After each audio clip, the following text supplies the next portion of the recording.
गुणता भागता बाकी मेलता भव आखो में तो गाड़ो छेवट मां शून्य तणो सरवाळो हे छेवट मां शून्य तणो सरवाळो। साहेब संबंध ने तमे गुणी नाखो भागी नाखो सरवाळो करी नाखो पण छेवटे तो शून्य नो सरवाळो आवे छे बाप। હે પણ તમને હાસ્ય મારે કરાવવું છે, તમને હસાવા છે પેટ ભરીને અને મજા આવે। નવા નવા લગ્ન થાય નવા નવા એ સાંભળજો। બે જણા ના નવા લગ્ન થયા ને પછી પતિ પત્ની બે ફરવા નીકળ્યા, એમાં મદારીનો ખેલ ચાલતો હતો। નાની વાંદરી હતી મદારી પાસે, એ વાંદરીને મદારી એમ કે ચાલ ઊંધી ગુલાટ માર, વાંદરી ઊંધી ગુલાટ મારે, છતી ગુલાટ માર, વાંદરી છતી ગુલાટ મારે। આ બે જણા ઉભા રહ્યા, ખેલ પૂરો થયો, બધા જતા રહ્યા। આ નવા પરણેલા ઉભા હતા, એમાં પત્નીએ પૂછ્યું મદારીને કે હે મદારી ભાઈ વાંદરી કેટલાની લીધી? મદારીએ જવાબ ના આપ્યો। બીજી વાર પૂછ્યું કે હે મદારી ભાઈ વાંદરી કેટલાની લીધી? મદારીએ બધું ભેગું કરવામાં પડ્યો તો જવાબ ના આપ્યો। અને એના પતિનો મગજ ગયો, મારી પત્ની પૂછે ને આ મદારી જવાબ નથી આલતો, જઈને કે એ મદારી મારી વાઈફ તને કારની પૂછે છે વાંદરી કેટલાની લીધી, વાંદરી કેટલાની લીધી, જવાબ કેમ નથી આપતો? મદારી તરત બોલ્યો, મદારી કે ભાઈ મેં તને પૂછ્યું?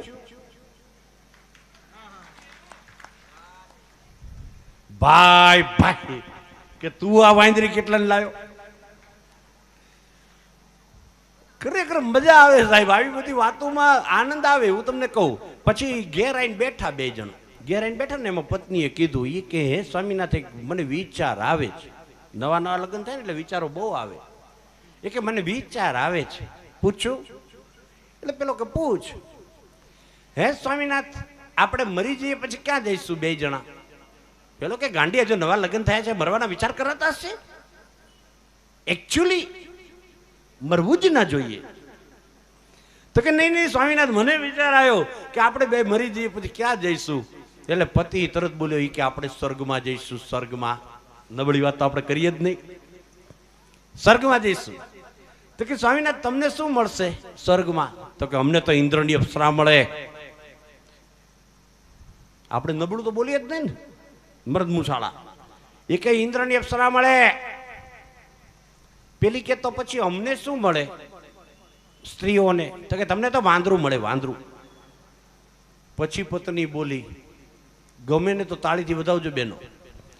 પત્ની શું બોલી ખબર છે? એ કે તમે કેવા ભાગશાળી, હે તમે ભાગશાળી હો, તમારે તો નીચે અમારે જેવી અપ્સરા, ઉપર જાઓ સ્વર્ગમાં તો ઇન્દ્રની અપ્સરા મળે, બોલો અમારે તો ઉપર વાંદરું। ભાઈ ભાઈ ખરેખર મજા આવે। હા, અને એક વસ્તુ સમજી લેજો, નવા નવા લગ્ન થાય ત્યારે ફોનની અંદર આ સગાઈ થાય એટલે પહેલા તો લુખેશ ફોન જ આપે, પહેલો જ ફોન આપી દે। અને હવે તો પછી આમ જો ટોક ટાઈમ ફ્રી, એટલે રાતે આમ ફોન ઉપાડે।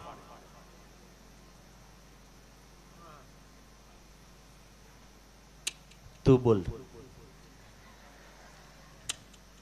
તું બોલ, તું બોલ બકા। ના ના ના બકા ના ના, તું બોલ। જો બકા આજ બપોર તું જમી નહોતી, અત્યારે ખાધું તે ખાધું? પેલી કે કેમ? ભીંડો। તમને ખબર છે મને ક્યાં ભાવે છે ભીંડો, પણ હું નહોતી જમી તો તમે જમ્યા નથી, મને ખબર છે। તમે જમ્યા કેમ? ગલકા। તને ખબર છે મને ગલકાનું શાક ક્યાં ભાવે છે? એટલે આ ગલકોને ભીંડો કરવા આલ્યો છે મોબાઈલ।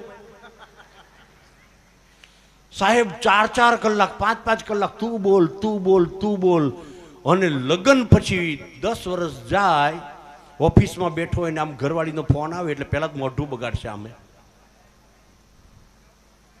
હા બોલ, આ તમારે બીજા કામ નહીં હોય. હા એ હા મૂક. લગ્ન પહેલા જે ફોનમાં વાત કરતા થાકતા ન હોય, લગ્ન પછી ખાલી હોની અંતાક્ષરી બોલે. હા વાત જ નહીં બીજી. હા ખરેખર ઝીણી ઝીણી વાતો છે સાહેબ, નાની નાની વાતો આનંદ આવશે. આનંદ ક્યાંય લેવા નથી જવો પડતો. હા હમણાં હું રેલવે સ્ટેશન ઉપર ગયો, મેં કીધું કર્ણાવતી ગઈ, હવે ભૂલ મારાથી થઈ. કંપની ફોલ્ટ ને પૂછ્યું તોતડાન, મેં કર્ણાવતી ગઈ, મને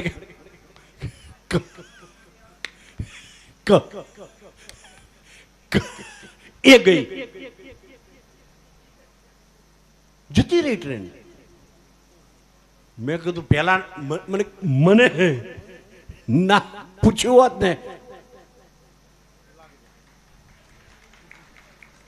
મેં હવે શું કરું? મને કે બાકડે ત્રણ બેઠા છે, એ ત્રણે મને પૂછ્યું, ત્રણે ની.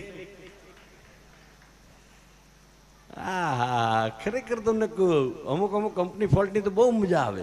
હા એક જણા આમ પંગતમાં જમવા બેઠા ને, પીરસતા હતા, દૂધપાક આપવા આવ્યો તો પેલા ડીશ લઈ લીધી કે ઢેન ટેણે. પેલાનો મગજ ગયો, દૂધપાક આપવા આવ્યો ઢેન ટેણે કરે છે. બીજી વાર આવ્યો, દૂધપાક આમ કે પેલો કે ઢેન ટેણે, પેલા ફેંટ જ પકડી.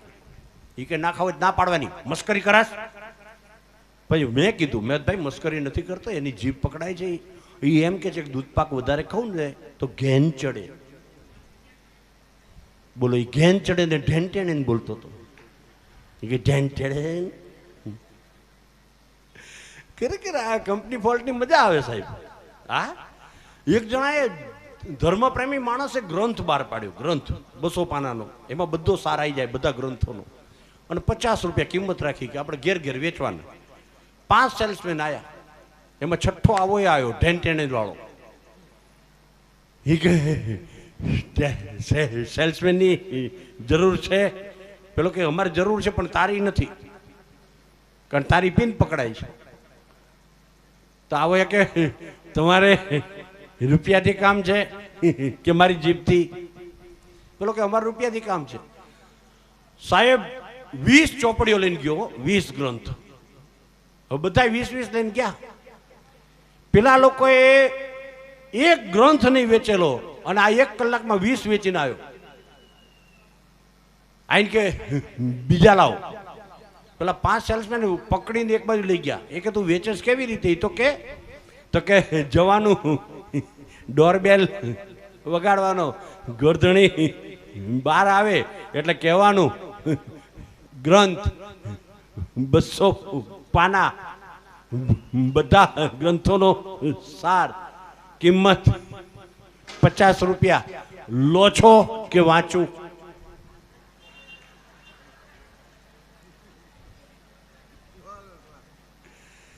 હા હા હા હા પેલા કે તું વાંચવા દઈશ તો અમારું આખું વરસ જશે. હા એટલે કંપની ફોલ્ટની મજા આવે યાર. પણ કઈક જુદી વાતો તમારી આગળ મારે કરવી છે બાપ, એવી કંઈક વાતો કરવી તમારી આગળ. અને આમાં અમુક અમુકની મજા આવે, હું તમને કહું. હા હમણાં એક બાપા પેપર વાંચતા હતા, એ કે વડોદરામાં કમળાએ 8નો ભોગ લીધો. તો બીજા એક બાપા બોલ્યા, એ કે મારી હાળી લોટકી ખરી હો કમળા. એટલે બાયની વાત નથી કરતા, રોગની વાત કરે છે યાર. અમુક બોલવામાં ધ્યાન રાખવું, આખું બોલવું. એક જણાએ તરત, એક બાપાએ તરત કીધું, એ કે હમણાં મણી બેહાડી.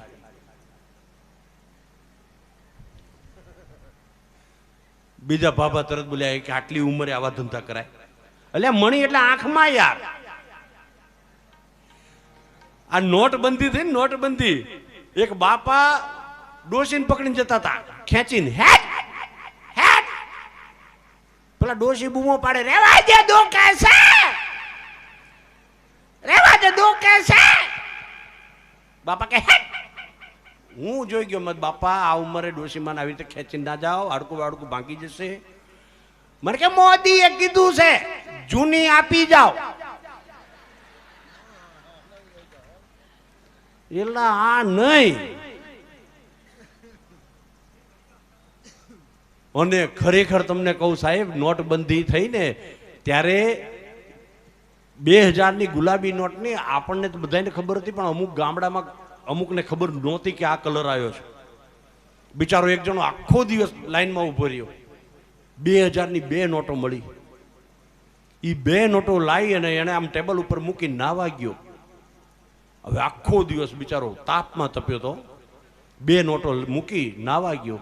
નહીં પાછો આવ્યો ને તો એની ઘરવાળી મોઢું ચડાઈને બેઠી હતી. આવા ધંધા ક્યારથી ચાલુ કર્યા? પેલા કે સીના લોટરીની ટિકિટ લેવાની નથી. પેલો કે પણ મેં ચા લીધી યાર, લોટરીની ટિકિટ. શાંતિ રાખો, મારું બધે ધ્યાન હોય. તમે લોટરીની 2 ટિકિટ લાયા હતા ગુલાબી, મેં ફાડીને ફેંકી દીધી. પેલો કે મર મર, આખો દી લાઈનમાં ઉભો રહ્યો, તારે માંડ 2 મળી હતી. ખરેખર હું તમને કહું, અમુક અમુક મજા આવે. હા, હમણાં વડોદરા જતો, વડોદરા જતો ને, એમાં એક કંડક્ટર આવ્યો. મને કે ટિકિટ, મેં હોની નોટ આપી, એક વડોદરા. પછી એક બેન બેઠા હતા, બેનને કીધું કે બેન ટિકિટ, બેન કે એક વડોદરા. પેલો કંડક્ટર કે બેન આ 3 છોકરા છે જોડે, એકાદા નહીં તો લો. ત્યાં તો બેનનો મગજ જો, ભાઈ શાંતિ રાખ, તાર કાયદો ફરી ગયો. મને ખબર છે 3 વર્ષથી મોટા હોય ટિકિટ લેવી પડે. કંડક્ટર કે બેન 3માંથી એકેય 3 વર્ષનો નથી થયો. બેન કે ના થયો તો ના પાડું ભાઈ, અમે સરકારનો રૂપિયો ના લઈએ. આ મોટો છે 3.25 વર્ષનો, આ બીજા નંબરનો 2.5 વર્ષનો, ત્રીજા નંબરનો ઝીણકો 2.25 વર્ષનો.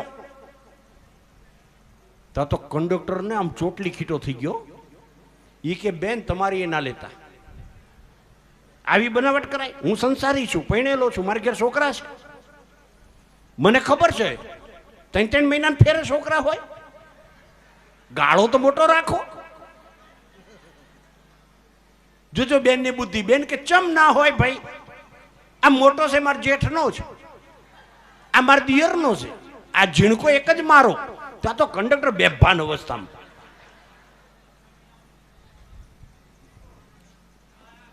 ખરેખર બહેનોની બુદ્ધિને તો ભગવાન પહોંચે. જબરજસ્ત બહેનોની બુદ્ધિ છે. હા, અને એની ક્યાં વાત કરું. હમણાં એક સાસુને 3 જમાઈ હતા ને, સાસુને એમ થયું કે લાય જમાઈને મારી ઉપર કેટલો પ્રેમ છે જોવા દે. એટલે સાસુમાં છે ને જમાઈને લઈને ગયા દરિયા કિનારે, પાણીમાં ડૂબવા નાટક કર્યું. જમાઈએ ખેંચીને બહાર કાઢ્યા, મોટા જમાઈએ. સાસુને મરવા દેવાય? સાસુ ખુશ થઈ ગયા, વાહ જમાઈ. જમાઈ ઘેર ગયા તેને ફળિયામાં મારુતિ અલ્ટો ગાડી હતી, પાછળ લખ્યું હતું સાસુ તરફથી ભેટ. બીજા જમાઈને લઈને ફરવા ગયા, ડૂબવાનું નાટક કર્યું, ખેંચીને બહાર કાઢ્યા. બીજા જમાઈને મારુતિ અલ્ટો, પાછળ લખ્યું સાસુ તરફથી ભેટ. ત્રીજા જમાઈ હતા મારા જેવા. સાસુએ ડૂબવાનું નાટક કર્યું ને જમાઈએ પકડીને ડૂબાડી દીધા. જળ સમાધિ ગઈ ઘોરી.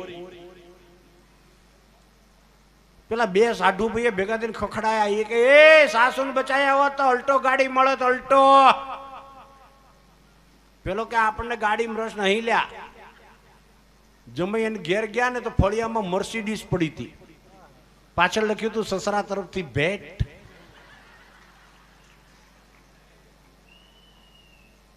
આ ખરેખર તમને કહું, અમુક તો આ 2 મહિના હું રહીને આવ્યો ને અમેરિકા, ઘણા ત્યાં થોડુંક રહીને આવે ને પછી અહીંયા આવ્યા પછી એકચ્યુઅલી ને આવું બધું બહુ બોલે.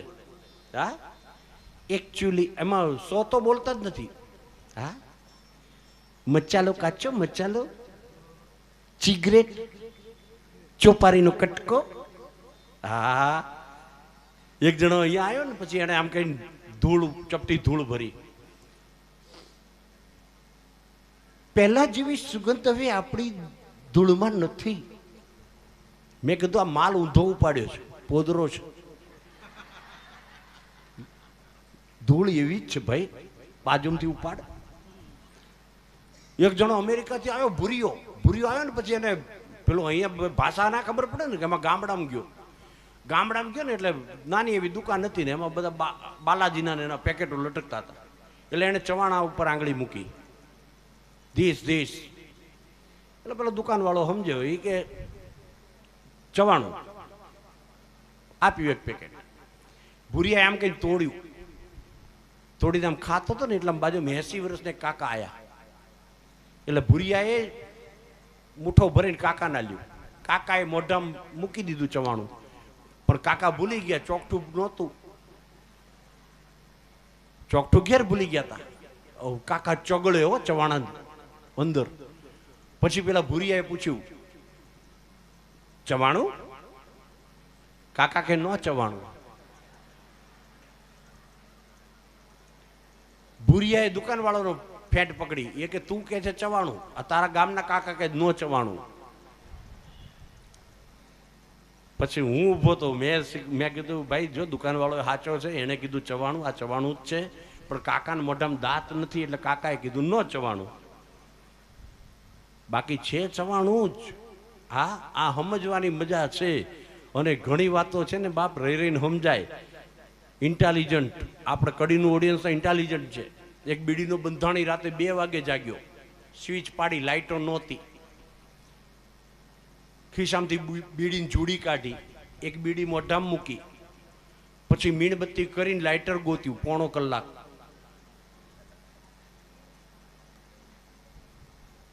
લાઇટર ના જડ્યું ને એટલે મીણબત્તી ઠારીને હુઈ ગયો, ખવાર પીશું.